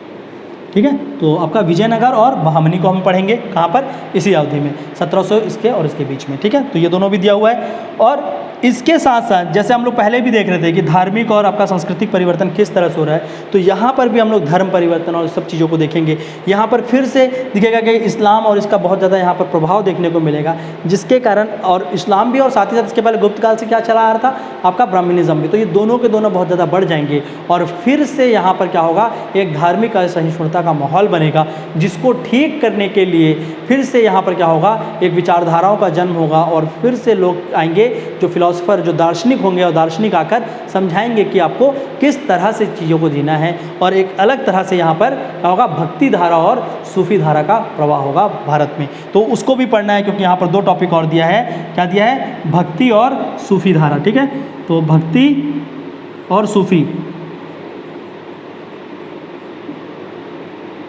ठीक है, हम लोग यहाँ देखेंगे कि भक्ति धारा, उसमें कौन कौन से प्रमुख संत आए, महाराष्ट्र में कैसे आत्माराम पांडुरंग, और आपका क्या है, आपका जो विठोबा मंदिर, और विठोबा मंदिर के साथ साथ महाराष्ट्र धर्म का किस तरह से निर्माण हुआ। हम देखेंगे शंकर देव आकर असम में किस तरह से भक्ति धारा को विस्तृत करते हैं, गुरु नानक किस तरह से अपने भक्ति धारा को विस्तृत कर रहे हैं, वो सारे को देखेंगे। ठीक है, वो भक्ति में, और सूफीज़म में उसी तरह देखेंगे कि 4 अलग अलग जो सिलसिले बने भारत में, वो सिलसिले कौन से थे, मोहम्मद गौसा कौन है, उनके बारे में पढ़ेंगे। ठीक है, तो अलग अलग सूफी के जो इंपॉर्टेंट लोग हैं उनके बारे में भी देखेंगे। तो ये पूरा का पूरा क्या होगा, आपका मध्यकाल। तो मध्यकाल में आपको मुख्यतः क्या पढ़ना है, आपको दिल्ली सल्तनत, मुगल, उसके विजयनगर, बहामनी, भक्ति और सूफी। ठीक है, ये दिया हुआ है। इसके बाद 1707 से 1947 की कहानी, और जो क्या है, मॉडर्न हिस्ट्री, जो सबसे ज़्यादा आपका एग्जाम में मार्क्स दिलाता है और सबसे ज़्यादा नंबर का पूछा भी जाता है। ठीक है, तो आधुनिक भारत को यहाँ से स्टार्ट कर लेते हैं 20 से, ताकि आप लोगों को समझ आए। ठीक है, तो आधुनिक भारत को पढ़ेंगे जाएंगे, और आधुनिक भारत को जब आप पढ़ोगे, ठीक है, आधुनिक भारत, तो जब हम आधुनिक भारत को देखेंगे तो इसको भी हम लोग अलग अलग सेक्शन में डिवाइड करेंगे।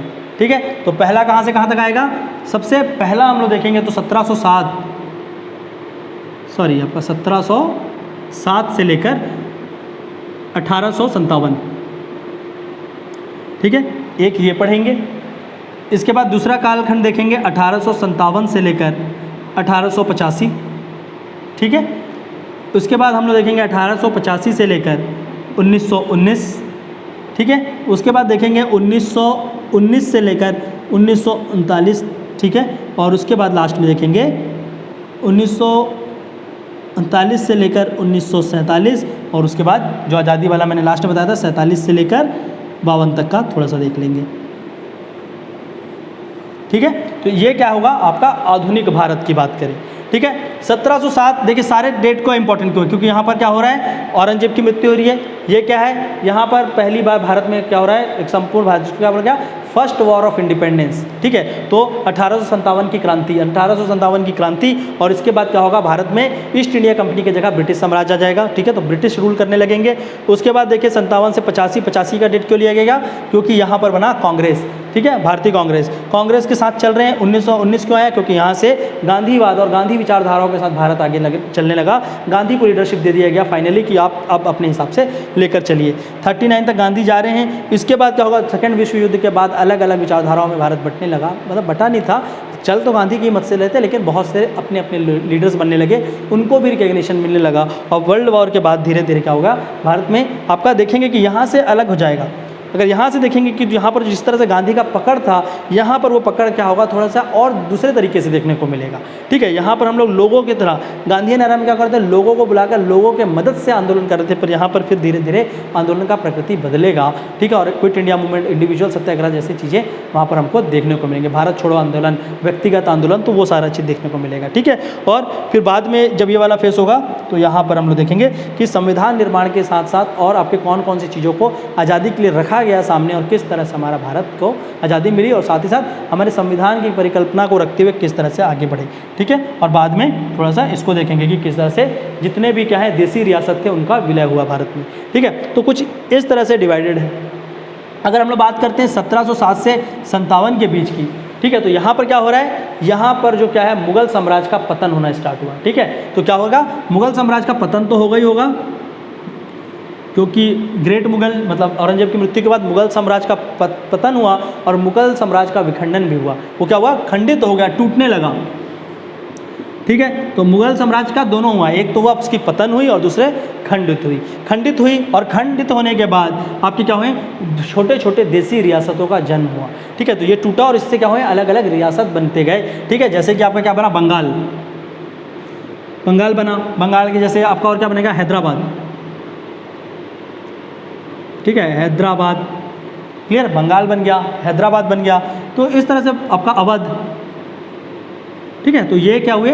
इनका निर्माण हुआ किससे टूटकर? अब ये सारे के सारे आ रहे हैं आपके मुगल से। ठीक है, पंजाब वगैरह जो भी थे, तो यहाँ मुगलों का पतन हो रहा था। और साथ ही साथ अगर इसी समय में देखें, ठीक है, तो इसे थोड़ा सा पहले स्टार्ट हो गया था 1600 के अराउंड। ठीक है, तो यहाँ पर क्या होते हैं? भारत में यूरोपीय शक्ति यहाँ पर आना प्रारंभ कर गए थे। ठीक है, तो भारत में क्या हो रहे थे? इससे थोड़ा सा पहले ही हो गया था, इस वाले कहाँ गए? इससे पहले का काल चला गया। ठीक है, तो 1400 के अराउंड आपका यूरोपीय शक्ति आना चालू किया, 16 तक आ ही रहे थे। ठीक है, तो यहाँ पर क्या हुआ? यूरोपियन शक्ति आने लगे। ठीक है, और ये यूरोपीय शक्ति में पहले आपका कौन आएंगे? पुर्तगीज़ आए, फिर